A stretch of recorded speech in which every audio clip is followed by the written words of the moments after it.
Returning to the observatory for what he hopes is the final time, the man feels anticipation and dread in equal measure. Soon, he knows he will have what he needs.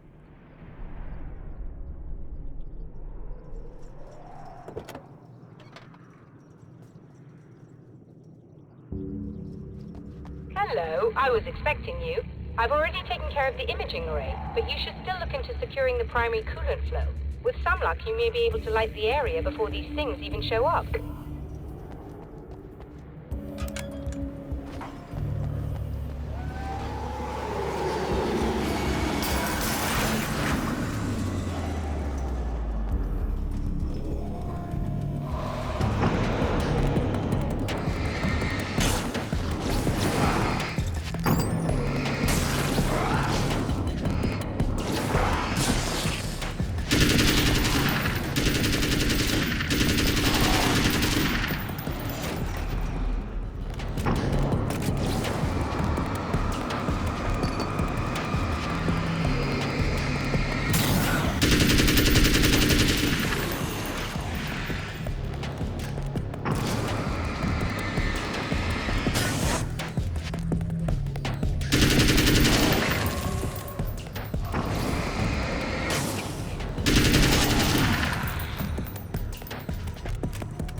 Thanks for tuning in for the second part of our interview with Serena Valdivia and award-winning photographer Alice Wake.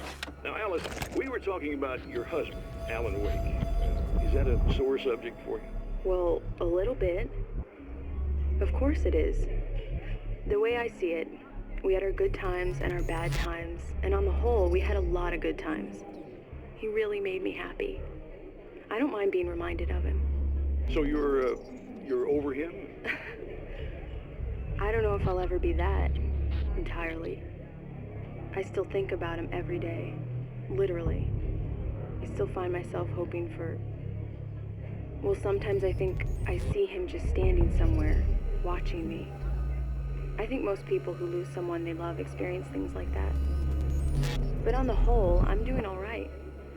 2 years is a long time to adjust, and I'm not really the type to wallow in the negative. Well, I know there are a lot of stories about Alan. He seemed to have something of a wild streak. That's not really what our show is about, though. Look, all that stuff really gets blown out of proportion. He had his problems, but it's really frustrating for me because people like to talk. They love to tell these crazy stories, and they never really knew him at all. Well, the character he created, Alex Casey, is a household name. The books still continue to sell. There's been talk of a TV series, a movie, a video game. Must be nice to know that his work is still being appreciated by so many readers. Yes, of course, but I don't really deal with the business side. I leave that to Alan's agent. That would be Barry Wheeler. Actually, I just interviewed him. He's currently in the music business. Mm-hmm. And he's also Alan's best friend. Do you two keep in touch? Or? We talk regularly. Like I said, he handles the business side. I think we should talk about her film. Yes, of course, you're right. I'm Eddie Rodman, talking to Alice Wake and Serena Valdivia, and we'll be right back.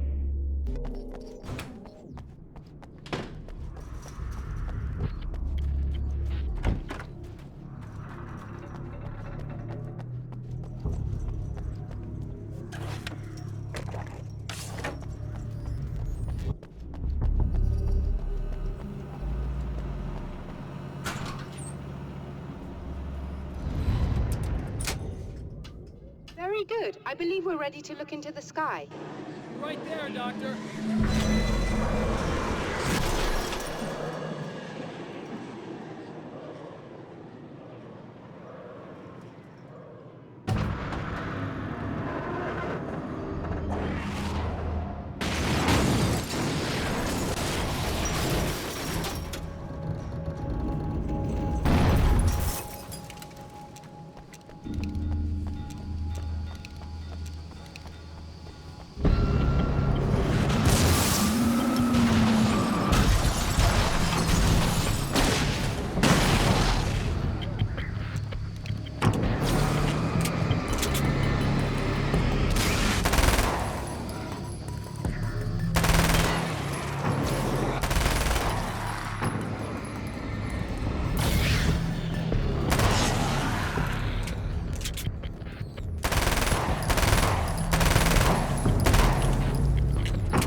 Come on in.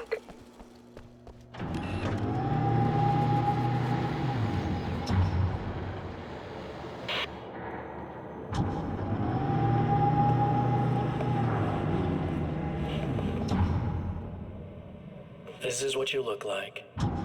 Does that bother you? I bet it does. I'm not just wearing your face, you know. It goes a lot deeper than that. There's a lot of you and me. All the best parts. At first, I was just an idea. But they kept telling all those stories about you. You already had that rep. And then you disappeared mysteriously. And then the stories about bad, crazy Alan Wake came true. And here I am. That's the best part, isn't it? When that happens, you can always count on Cauldron Lake.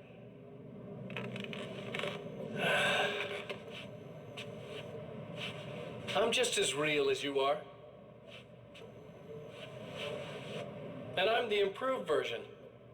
No fears, no doubt, no weaknesses, no self-deception here. I don't let anything drag me down.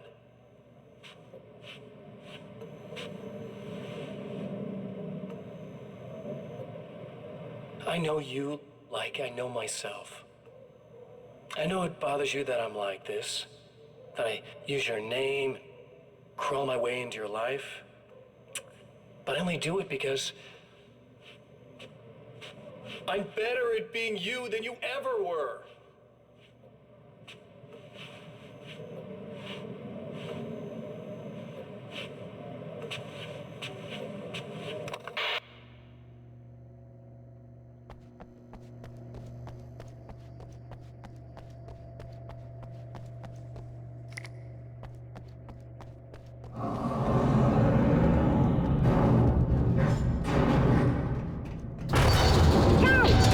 To protect the telescope, or we can't complete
But I wish these things would stop blatantly violating the laws of physics in my observatory.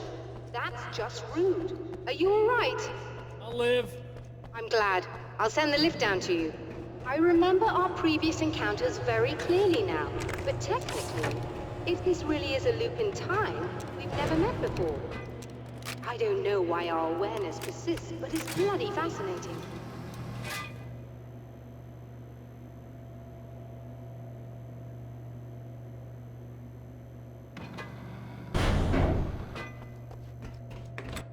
Doctor? You know, I know physicists who would give 15 years of their lives for a chance to experience something like this. I'd imagine that being stalked by horrible axe murderers would curb their enthusiasm a little. Clearly you've never met hardcore physicists. I'm glad you're in such good spirits, The but signal! Yes, it's completed. finally. If all goes well, this should be the last time we go through the loop. You know, I just realized that I don't have any memory of what happens after you leave. What does that mean? I don't think it means anything. If everything goes well, you just keep going. I don't show up here like this again, no more bad guys. Things go back to normal. Let's hope you're right. I'd love the opportunity to look into this in more detail. Looks like you've accepted the situation. I'm a pragmatist. If this is a delusion, at least my first psychotic episode is anything but boring. Really, Mr. Wake, at the end of the day, I'm a scientist. I love mysteries. I love not knowing. Whatever else this might be, it's absolutely fascinating. I wonder how far this reaches. Is everybody in the world experiencing this? Who knows? I think reality's probably pretty fragile right now. Doctor, I can see you're very enthusiastic about this. I'd appreciate a bit of discretion. Are you suggesting that we should suppress this? No, you can do what you like, but I want you to leave me out of it. But surely, with the things you know, the things you've experienced, you can replicate any of these results. We could— Let me be blunt. If you drag me into this, I'll deny everything. I'll lie like my life depended on it. And writers are damn good liars. Word of advice. This is things man was not meant to know territory. You get into this, chances are you'll open up a door into a world of hurt. Believe me, I know. I see. In a strange way, he feels at ease. He is armed with his own words, and when the time comes, they will be enough or they will not. For now, he's content to let the currents take him toward the final confrontation.